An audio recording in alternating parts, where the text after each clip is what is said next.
नमस्कार विद्यार्थियों, मैं Anil Kumar Saini, assistant professor government law college Churu. आज इस वीडियो श्रृंखला के अंतर्गत हम विधि तृतीय वर्ष के विषय कंपनी लॉ के में निदेशकों की नियुक्ति के बारे में चर्चा करेंगे।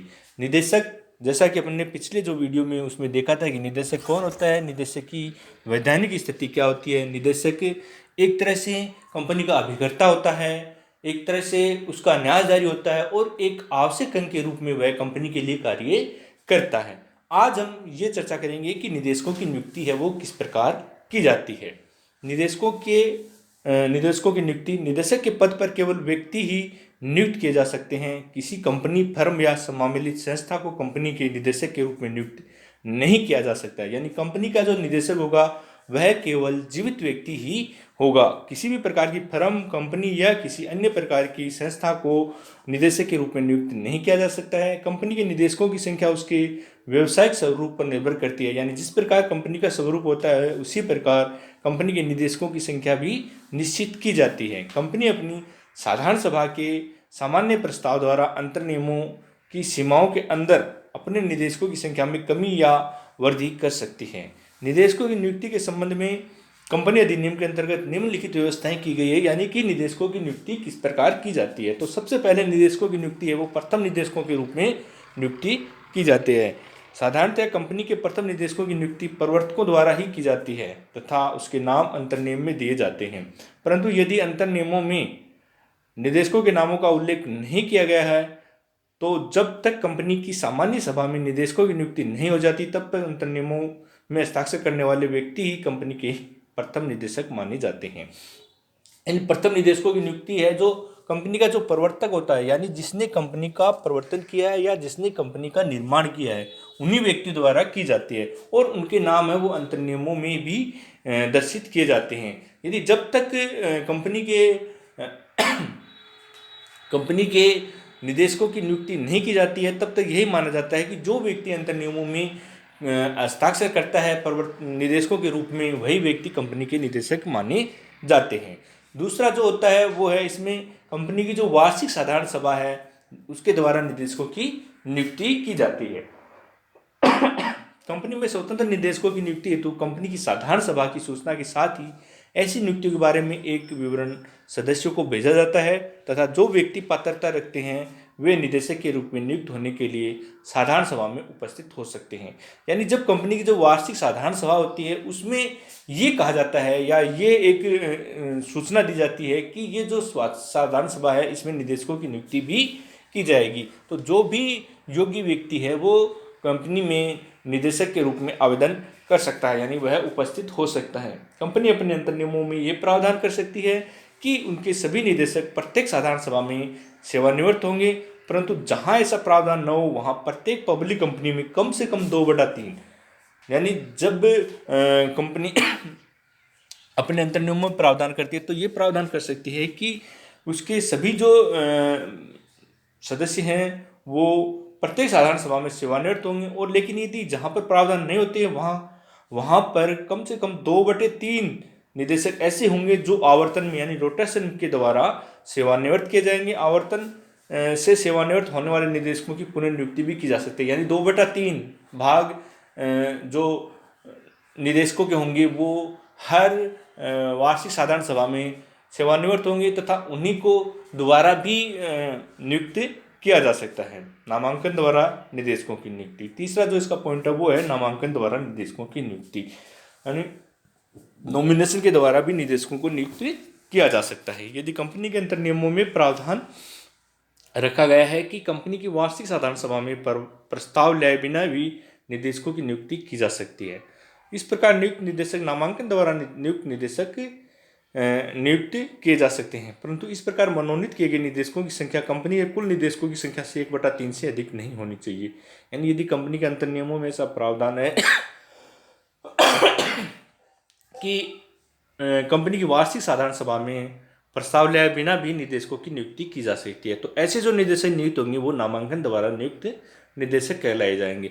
ऐसे निदेशकों की संख्या कंपनी के जो निदेशक हैं उनकी संख्या में से 1/3 हो सकती है। यानी 3 यदि निदेशक हैं तो वहाँ पर एक निदेशक को नामांकन द्वारा भी नियुक्त किया जा सकता है। यदि केंद्र सरकार या कोई राज्य सरकार किसी कंपनी में अंशधारण संबंधी कोई हित रखती है तो वह कंपनी वह अपनी ओर से प्रतिनिधि के लिए भी मनोनीत निदेशक नियुक्त कर सकती है। यदि कोई कंपनी, कोई केंद्र सरकार है या राज्य सरकार किसी प्रकार का यदि कोई हित रखती है किसी कंपनी में, तो वह अपने लिए प्रतिनिधि के रूप में एक मनोनीत निदेशक भी नियुक्त कर सकती है। नेक्स्ट है निदेशक मंडल द्वारा निदेशकों की नियुक्ति। किसी पब्लिक कंपनी या उसकी सहायक प्राइवेट कंपनी साधारण सभा के प्रस्ताव के अंतर्गत नियुक्त किसी निदेशक का पद उसकी अवधि की समाप्ति से पूर्व आकस्मिक रूप से रिक्त हो जाता है तो निदेशक मंडल द्वारा उस पद पर किसी अन्य व्यक्ति की नियुक्ति की जा सकती है, परंतु ऐसा निदेशक उसी समय तक कार्य अवधि जितनी शेष है उतने तक के लिए ही वह निदेशक नियुक्त होगा। यानी किसी प्राइवेट कंपनी, किसी पब्लिक कंपनी या सहायक प्राइवेट कंपनी में यदि किसी निदेशक की नियुक्ति आकस्मिक रूप से हो जाती है तो उसके पद पर निदेशक मंडल द्वारा उस पद पर किसी भी व्यक्ति को निदेशक के रूप में नियुक्त किया जा सकता है, लेकिन उस निदेशक की जो नियुक्ति है वो जो बचा हुआ जो समय है उसके लिए ही उसकी नियुक्ति मानी जाएगी। निदेशकों की आकस्मिक नियुक्ति की आवश्यकता किसी निदेशक की मृत्यु, दिवालिया, त्यागपत्र या योग्यता के कारण उत्पन्न हो सकती है। यानी निदेशकों की आकस्मिक नियुक्ति की आवश्यकता तब होगी जब किसी निदेशक की मृत्यु हो जाती है, उसका दिवालिया हो जाता है या त्यागपत्र देता है या किसी योग्यता के कारण वह अपने पद पर नहीं रहता। तो ऐसी स्थिति में निदेशक की नियुक्ति है वो आकस्मिक नियुक्ति की जा सकती है। अगला है छोटे निवेशकों में के एक प्रतिनिधि के निदेशक मंडल में शामिल किया जाना। यदि जहां पर वर्गों के रूप में यदि किसी कंपनी का गठन किया गया है तो उसमें यदि कोई अल्पसंख्यक यदि कोई अंशधारी हैं तो उनमें से भी निदेशक की नियुक्ति की जा सकती है। यानी प्रत्येक पब्लिक कंपनी जिसकी चुकता अंश पूंजी 5 करोड़ या उससे अधिक हो अपने छोटे निवेशकों में से एक को अपने निदेशक मंडल में निदेशक के रूप में शामिल करेगी। यहाँ छोटे निवेशकों से ऐसे अंशधारियों से हैं जो कंपनी में 20,000 तक के अंकित मूल्य के अंशों को धारित किए हुए हैं। इसके अंतर्गत कंपनी का मूल उद्देश्य लघु निवेशकों को निदेशक मंडल में प्रतिनिधित्व दिलाना होता है। पब्लिक कंपनियों द्वारा इसका अनुपालन किया जाना अनिवार्य होता है। यानी यदि जहाँ पर 5 करोड़ रुपये की संपत्ति की कोई कंपनी होती है तो वहाँ पर यदि छोटे निवेशक हैं जो 20,000 रुपये तक की राशि वाले होते हैं उनमें से ही किसी व्यक्ति को निदेशक के रूप में नियुक्त किया जा सकता है और यहाँ पर उनको एक तरह से प्रतिनिधित्व देना ही माना जाता है कि उन निवेशकों को, छोटे जो निवेशक हैं उनको प्रतिनिधित्व कंपनी में मिल सके। कंपनी लो अधिकरण द्वारा नियुक्ति। यदि किसी कंपनी में यदि अन्यायपूर्ण आचरण या कुप्रबंध की स्थिति होने पर तथा इस संबंध में कंपनी के किसी सदस्य या केंद्र सरकार से शिकायत प्राप्त होने पर कंपनी लो अधिकरण यदि समझे तो एक या अधिक निदेशकों की नियुक्ति का आदेश पारित कर सकता है। यानी यदि मान लो ऐसा लगता है कि अन्यायपूर्ण आचरण हो रहा है या कंपनी में किसी प्रकार का कुप्रबंध हो रहा है तो ऐसी स्थिति में यदि शिकायत प्राप्त होती है तो कंपनी लो अधिकरण भी निदेशकों की नियुक्ति, एक या अधिक निदेशकों की नियुक्ति कर सकता है। अब आता है कि कंपनी के जो निदेशक हैं उनको किस प्रकार से हटाया जा सकता है। पहला है कंपनी की साधारण सभा द्वारा केंद्र सरकार द्वारा नियुक्त निदेशक को छोड़कर अन्य किसी भी निदेशक को कंपनी के सामान्य प्रस्ताव की स्वीकृति से उसकी कार्यावधि समाप्त होने से पहले पद से हटाया जा सकता है।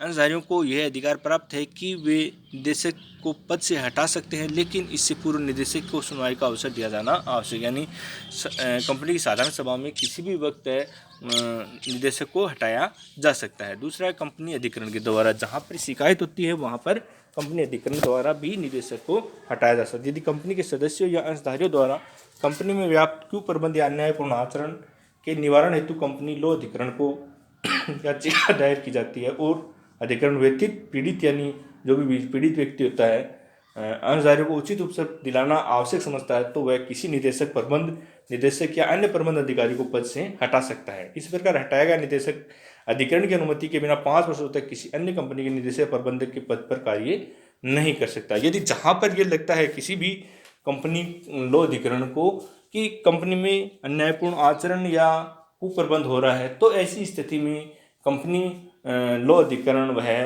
किसी भी व्यक्ति को निदेशक के रूप में हटा सकता है और ऐसा जो हटाया गया जो निदेशक है वह किसी भी कंपनी में 5 वर्ष तक कोई भी कार्य या किसी भी पद पर नहीं हो सकता, नहीं कार्य कर सकता है।